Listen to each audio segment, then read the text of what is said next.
হরে কৃষ্ণ। আশা করি ভগবানের আশীর্বাদে আপনারা সকলে ভালো আছেন। আজকে আমি আপনাদের সঙ্গে সামনে হাজির হয়েছি।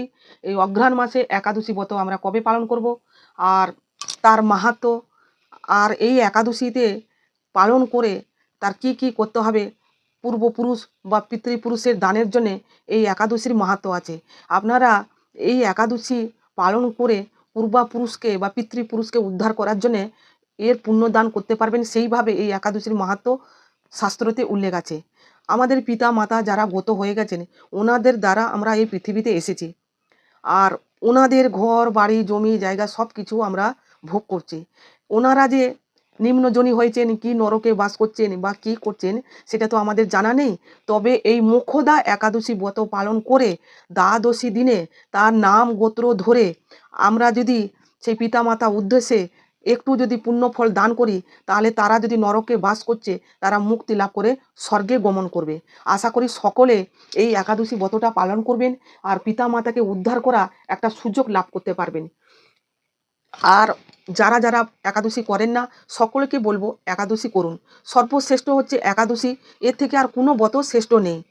আর একাদশী করাটা আমাদের খুবই গুরুত্বপূর্ণ। আর এই একাদশী ব্রত পালন করতে গেলে যারা আমিষভোজী আছেন, দশমী দিনে নিরামিষি খাবার খাবেন। রাত্রি 11টার মধ্যে দন্তমাঞ্জন করবেন, কাঠি দিয়ে সব পরিষ্কার করে নেবেন। রাত্রিবেলা হাত জোড় করে ভগবানের শ্রীকৃষ্ণের কাছে দাঁড়িয়ে সংকল্প করবেন।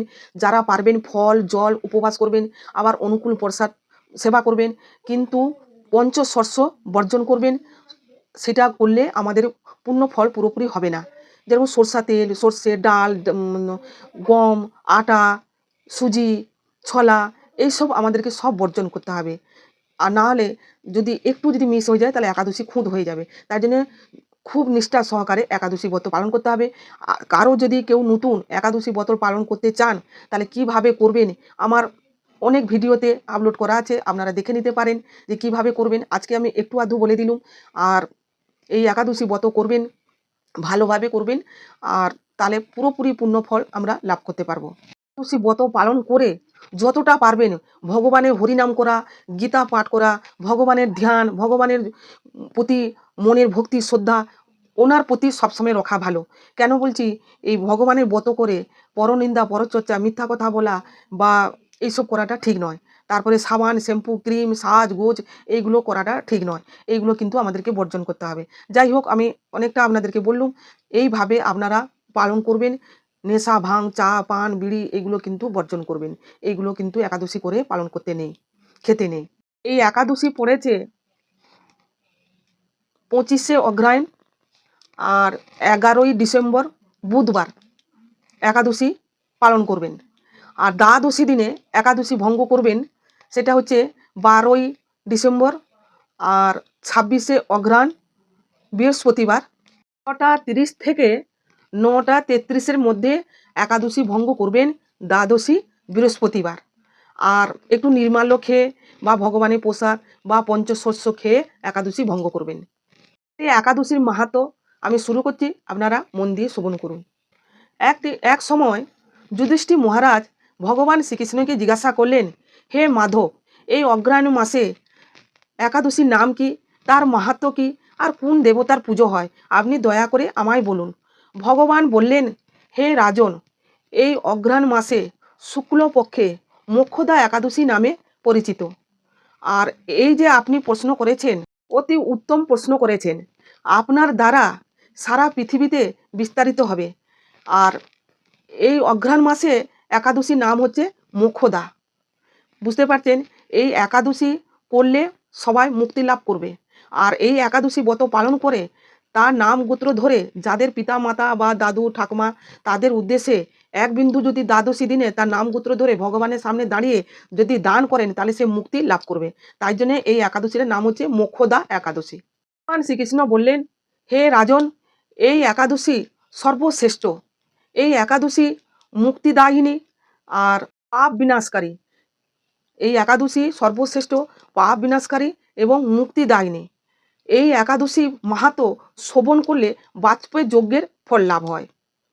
আর এই একাদশীতে দামোদরের দেবতার পূজিত হয়। তুলসী পত্র মঞ্জুরি, তারপরে প্রদীপ ধূপ সুগন্ধ পুষ্প পঞ্চ উপচারে ভগবানের দামোদরে দেবতার পুজো করতে হবে। এবারে দামোদর তো এই সবে মাত্র গেল, দামোদরের ফটো যদি আছে আপনারা পুজো করবেন, আর না হলে ভগবানের শ্রীকৃষ্ণেরই পুজো করবেন।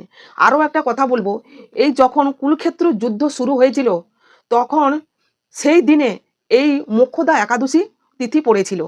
ভগবান শ্রীকৃষ্ণ অর্জুনকে গীতার মানে জ্ঞান দিয়েছিলেন, গীতার এই একাদশীতে জন্মগ্রহণ হয়েছিল।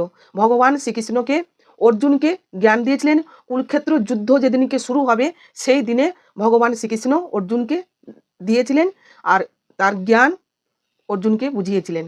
তাই এই একাদশী দিনে গীতাকে একটা মালা পরাবেন, এ তো সচন্দন তুলসীপত্র, গীতায় নম একটা তুলসীপত্র দেবেন, তারপরে এ তো গন্ধ পুষ্প, গীতা ভগবতে বাসুদেবায় নম 3বার এরকম বলে পুষ্প দেবেন, প্রদীপ দেখাবেন, ধূপ দেখাবেন।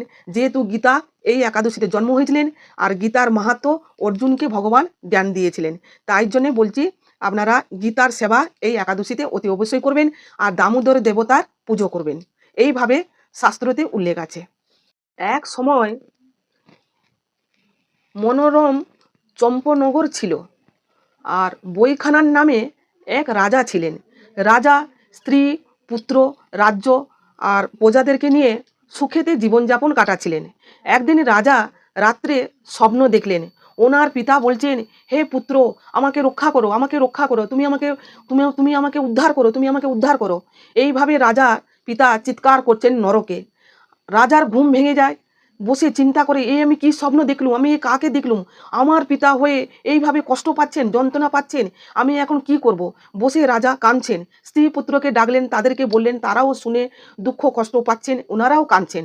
তার পরদিনও এই করতে করতে রাত্রি পার হয়। তার পরদিনও বেদজ্ঞ ব্রাহ্মণগণকে রাজা ডাকলেন, ডেকে বললেন, হে ব্রাহ্মণগণ, আপনারা আমাকে একটা উপদেশ বলুন, কোন দেবতা, কোন যজ্ঞ, কোন ব্রত কি করলে আমার পিতাকে উদ্ধার করতে পারবো।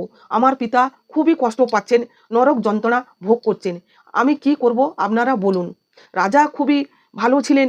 রাজা বিষ্ণু ভক্ত, সত্যপরায়ণ আর খুবই যোদ্ধা ছিলেন। কিন্তু পিতার স্বপ্ন দেখে উনি খুবই চিন্তিত হয়ে পড়েছেন, কি করবেন খুঁজে পাচ্ছেন না।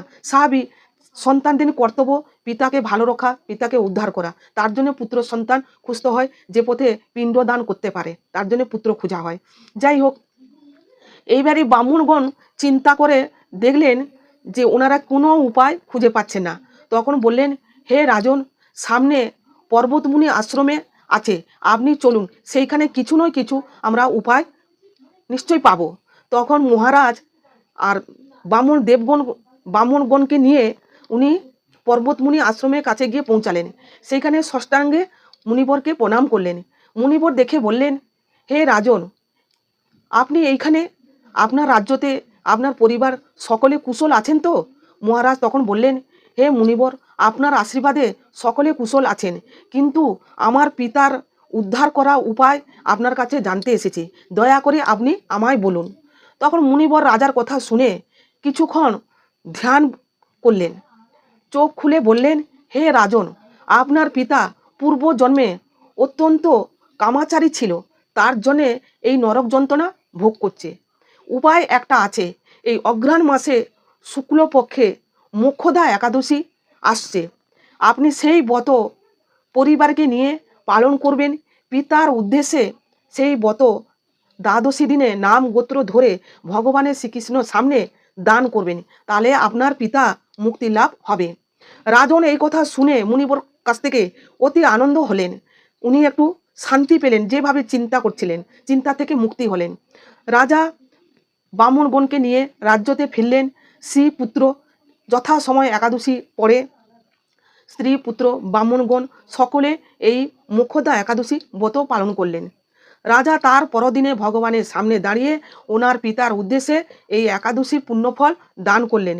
উপর থেকে তার পিতা মুক্তি লাভ করে স্বর্গে গমন করলেন।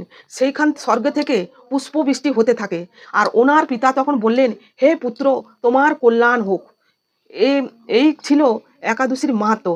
এরপর ভগবান শ্রীকৃষ্ণ বললেন, হে রাজন, যেই জন এই মোক্ষদা একাদশী ব্রত পালন করে তার সর্বপাপ নষ্ট হয় এবং মৃত্যুর পর সে মুক্তি লাভ করে। এই একাদশীর মাহাত্ম্য ভক্তির শ্রদ্ধা সহকারে যারা শ্রবণ করে তার বাষ্প যজ্ঞের ফল লাভ হয়। হরি বল। এই ছিল একাদশীর মাহাত্ম্য। এই দেখুন, এখন আমরা কিছু একটা হলে ভাবতে পারি না যে কি করি জানবো কি করব, কিন্তু আগে ছিল যে মুনিবরের কাছে ওনারা জেনে নিতেন। আর মুনিবর ছিলেন ত্রিকালক, ওনাদের মরণ হয় না। আর ওনাদের হচ্ছেন এমনই দৈব শক্তি তপস্যা করে করে অর্জন করেছেন, ওনারা যেইটাই বলেন সেইটাই কিন্তু হয়।